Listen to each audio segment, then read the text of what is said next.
بسم اللہ الرحمن الرحیم۔ تقدیر کے بارے میں سوال ہوا تھا۔ تقدیر اور قضا یہ دونوں ہم معنی لفظ ہیں، اور اس کی اولاً دو قسم ہیں، تقدیر مبرم اور تقدیر معلق۔ تقدیر مبرم کے بارے میں بتانا ہی چاہتے ہیں کہ اللہ رب العزت کا یہ وہ آخری فیصلہ ہوتا ہے جس کو اللہ رب العزت کے حکم سے لوح محفوظ پر لکھ دیا جاتا ہے، اور اس تقدیر کے اندر تبدیلی ناممکن ہوتی ہے۔ نمبر دو پر ہے تقدیر معلق۔ اللہ تعالیٰ کی طرف سے یہ وعدہ ہوتا ہے کہ اگر کوئی بندہ چاہے تو ہم اس کے نیک عمل اور دعا کی وجہ سے اس کی تقدیر میں تبدیلی کر سکتے ہیں۔ تو اس سے یہ پتہ چلتا ہے کہ تقدیر جو بدلتی ہے، جو کہتے ہیں کہ لوگ کی تقدیر بھی بدل جاتی ہے دعا سے اور بہت سارے نیک اعمال سے، تو اس تقدیر کا نام ہے جس کا نام ہے معلق۔ تقدیر ایک ایسی چیز ہے، بہت ہی اہم چیز ہے اور بہت نازک چیز ہے۔ اس میں زیادہ اگر گھسیں گے تو گمراہ ہو جائیں گے، اس لیے جو سرسری طور پر جو ضروری ہے عوام کے لیے وہ میں بتانا چاہ رہا ہوں۔ تو دو تقدیر کی قسم ہے۔ نمبر ایک مبرم، اس میں کوئی تبدیلی نہیں ہے۔ نمبر دوسرے پر ہے معلق، یعنی اس میں تبدیلی ہو سکتی ہے۔ آپ نیک کام کریں، کسی کی مدد کریں، اور کسی کو جوڑا پہنائیں، کسی کو پیسہ دیں، کسی کے لیے گھر بنا دیں، اور آپ دعا کریں، کسی کے لیے اگر آپ دعا کرتے ہیں تو اس میں تبدیلی ہو سکتی ہے، یہ ممکن ہے۔ کیوں؟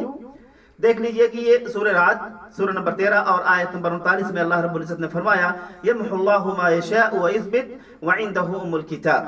اس کا ترجمہ یہ ہے اللہ جسے چاہے لکھے ہوئے کو مٹا دیتا ہے اور جسے چاہے وہ ثبت کر دیتا ہے، اور اس کے پاس لوح محفوظ ہے، یعنی جس چیز کو چاہے وہ مٹا دیتا ہے۔ یعنی پہلے سے کچھ لکھا تھا، اب اس نے نیک اعمال اور اس کی دعا کی وجہ سے اس کو مٹا کے کوئی دوسری چیز لکھ دی۔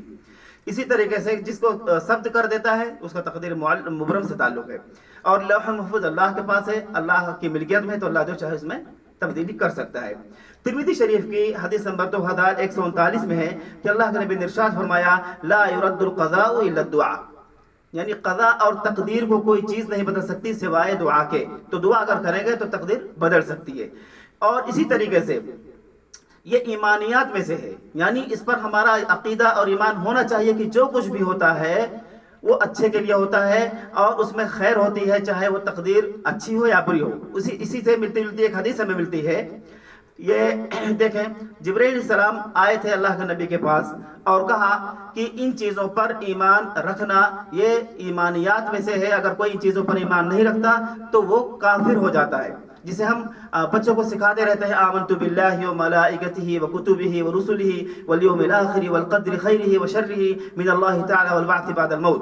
اس کا ترجمہ یہ ہوتا ہے کہ میں ایمان لے کر آتا ہوں اللہ پر اور اس کے رسولوں پر اور اس کے فرشتوں پر اور اس کی کتابوں پر، جتنی بھی کتابیں نازل ہوئی ہے، اور اس کی تقدیر پر، والقدر خیرہ وشرہ، یہ جبرائیل علیہ السلام کے الفاظ ہیں۔ انہوں نے فرمایا کہ اس کی اچھی بری تقدیر پر بھی ایمان رکھنا کہ یہ جو ہوا ہے یہ اللہ کی طرف سے ہوا ہے، اللہ نے لکھ دیا تھا اس لیے ہوا ہے، تو اس میں مایوس نہیں ہونا، یہ سمجھنا کہ اللہ کی طرف سے ہے۔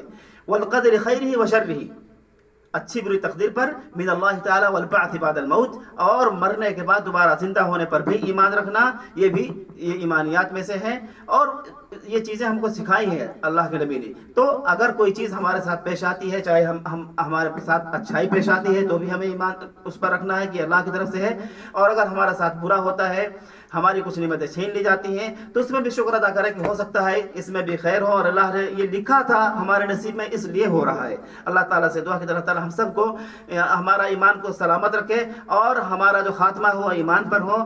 آمین۔ وآخر دعوانا الحمدللہ رب العالمین۔